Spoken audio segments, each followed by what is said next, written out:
महाराष्ट्रात राहत आहोत. तो महाराष्ट्र म्हणजे काय? तो महाराष्ट्र म्हणजे शिवरायांच्या विचारांचा, जिजाऊंच्या संस्कारांचा आणि शंभूच्या पराक्रमाचा साक्षीदार म्हणजे माझा हा महाराष्ट्र. कष्टकरी शेतकऱ्यांचा, दीनदलितांचा आणि 105 तत्वांच्या बलिदानाचा, त्या दिल्लीच्या तख्ताला घाम फोडणाऱ्या जिगरबाज माझ्या मर्दमाळ्यांचा हा महाराष्ट्र. जिगरबाज माझ्या मर्दमाळ्यांचा हा महाराष्ट्र. आणि आज महाराष्ट्राच्या मातीत 19 फेब्रुवारी 1630 रोजी एका रत्नाचा जन्म झाला. ते म्हणजे छत्रपती शिवाजी महाराज. छत्रपती शिवाजी महाराजांनी त्यांच्या आयुष्यात वस्तू वापरल्या आणि माणसे जपली, परंतु आपण मात्र माणसे वापरतो आणि वस्तू जपतो. त्यांनी त्यांच्या दूरदृष्टिकोनाने भारताच्या इतिहासावर सुवर्ण अक्षराने इतिहास लिहिला. त्यांच्या ऐकली प्रत्येक गोष्ट आपल्या मनात ठासून भरली आहे. असाच एक प्रसंग मला तुम्हाला सांगावासा वाटतो.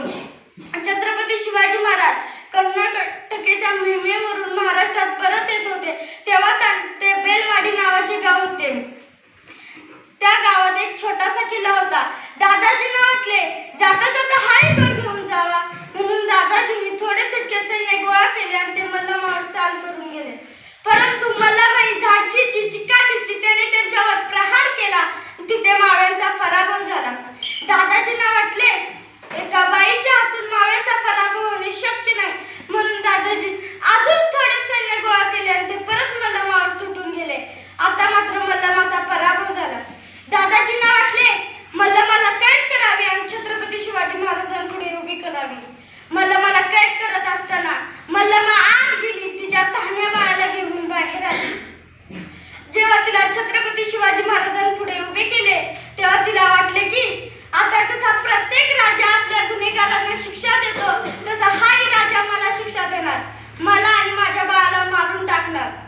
जेव्हा तिने छत्रपती शिवाजी महाराजांना बघताच ती नतमस्तक झाली आणि म्हणाली, राजा, ही तुमची गुन्हेगार आहे राजा. जी काही शिक्षा द्यायची असेल ती मला द्या, पण यात माझ्या तान्या बाळाचा काही दोष नाही, त्याला मात्र काही करू नका. हे ऐकताच छत्रपती शिवाजी महाराजांनी स्मित हास्य केले आणि चिटणीसाला इशारा केला. चिटणीस आत गेला, दुधाची वाटी घेऊन बाहेर आला. छत्रपती शिवाजी महाराजांनी मल्लमा देसाई या मुलाला उचललं आणि मांडीवर ठेवलं आणि त्या दुधाच्या वाटीतले चमच्याने दूध पाजले आणि म्हणाले, हा जो आमच्या मांडीवर दिसत आहे ना, हा आमचा भाचा आहे. अहो, म्हणजे तुम्ही आमच्या भगिनीत झालात आणि कोणता भाऊ आपल्या बहिणीचे राज्य बळकवतो? अहो दादाजी, बहिणीचं राज्य घ्यायचं नसतं तर बहिणीला राज्य द्यायचं असतं. अशा त्या काळातही माझ्या शिवरायानं मल्लमा देसाईला तिचे राज्य तर परत केलेच, त्याहूनही बांगडी चोळून तिला सुखरूप घरी पोस्ट केले. म्हणून तर म्हणावंसं वाटतं छत्रपती शिवाजी महाराजांनी केले ते जगाने कधीच केले नाही, आणि जे जगाने केले ते छत्रपती शिवाजी महाराजांनी कधीच केले नाही. म्हणून तर जगाला छत्रपती शिवाजी महाराजांपुढे झुकावे लागले. म्हणून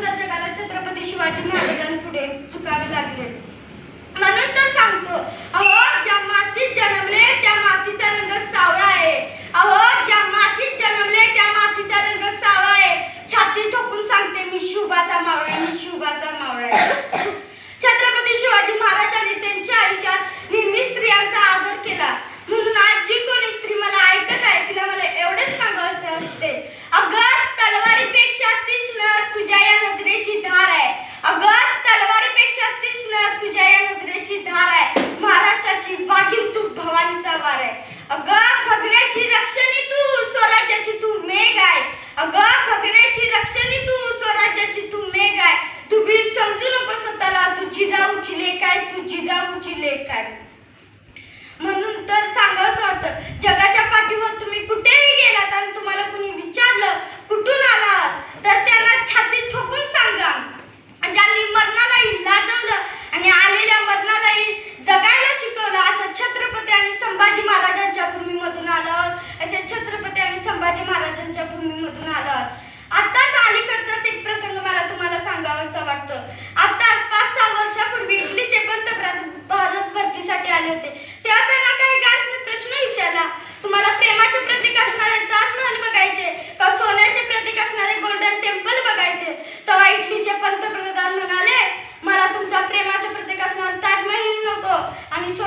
देवाकडे राहण्यासाठी घर मागितले तर देवाने आपला राजवाडाच दिला, परंतु देवाकडेच देव मागितला तर त्याने छत्रपती शिवाजी महाराजांसारखा देव माणूस दिला, तर त्याने छत्रपती शिवाजी महाराजांसारखा देव माणूस दिला.